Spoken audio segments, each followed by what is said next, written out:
So today we're going to talk about the causes of genetic mutations. But first, let's just do a quick review of the idea that mutations are mistakes in a cell's DNA. And there are two main types of mutations that we see when we look at a cell's DNA. And the first is called point mutations. And that's when one DNA base is switched out for another, which usually results in a change to one codon in the RNA sequence. Frame shift mutations are when the reading frame of the RNA is altered, and while the actual nucleotides in the RNA sequence haven't changed that much, the reading frame of the RNA strand has shifted, meaning that many different RNA codons will change as a result. And we're going to take a look into what causes these point and frame shift mutations. So point mutations are caused by base substitution, which is when one DNA base is substituted for another. And there are a couple of different types of base substitution. A transition is when you have a substitution of adenine for guanine, or vice versa, which is a swap between two purines, or a substitution of cytosine for thymine, or also vice versa, which is a swap between two pyrimidines. A transversion is when either adenine or guanine is swapped for either cytosine or thymine. And in this type of base substitution, you have either a purine being replaced with a pyrimidine, or a pyrimidine being replaced with a purine. Now, the last kind of mutation that can lead to a point mutation is a mispairing, which some people call mismatching, and that's when a DNA strand has a non-Watson-Crick base pairing. Normally, A pairs with T and G pairs with C, but when you have a mispairing, that's when A and C pair up, or when G and T pair up, and it's much more common for mispairings to occur between a purine and a pyrimidine, as opposed to between two purines like A and G pairing up, or two pyrimidines like C and T pairing up. Next, we're going to talk about frame shift mutations. So let's say that we have this DNA strand here with 3 repeating CTC units and an extra C on the end. This would then be transcribed into an RNA strand with repeating GAG units and an extra G on the end, and our 3 codons would be the 3 GAG units, which would then each translate to a glutamate amino acid. Now, one way you can cause a frame shift mutation is through an insertion, and that's when an extra DNA base finds its way into our sequence.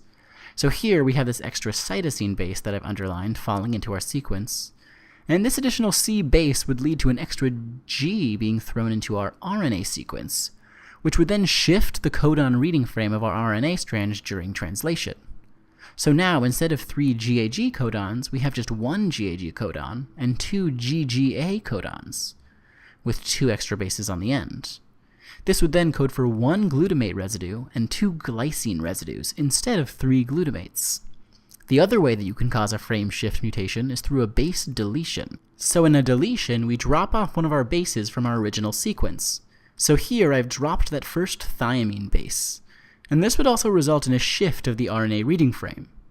Now, instead of having 3 GAG codons, we have a GGG codon and 2 AGG codons, which would lead to a protein with a glycine and 2 arginine amino acids. So overall, insertions and deletions can both lead to frame shift mutation. Now, we can also talk about large-scale mutations, which, instead of being at the level of individual nucleotides, are usually seen at the chromosomal level and can affect many genes instead of just a few base pairs.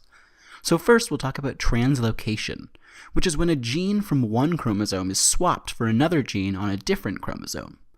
Now, it's important to see that translocation refers to gene swapping between non-homologous chromosomes, which means that if this blue chromosome were chromosome 10, then the green one could be any chromosome aside from chromosome 10.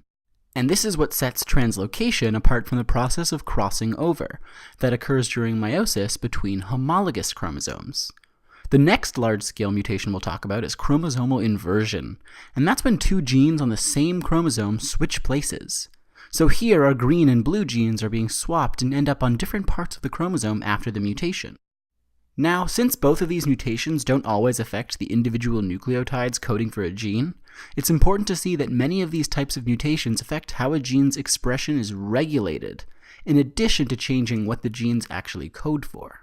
Remember that the position of a gene on a chromosome partly determines how it's regulated, and this could be due to histone configuration, promoter regions, or any other regulatory process. So what did we learn?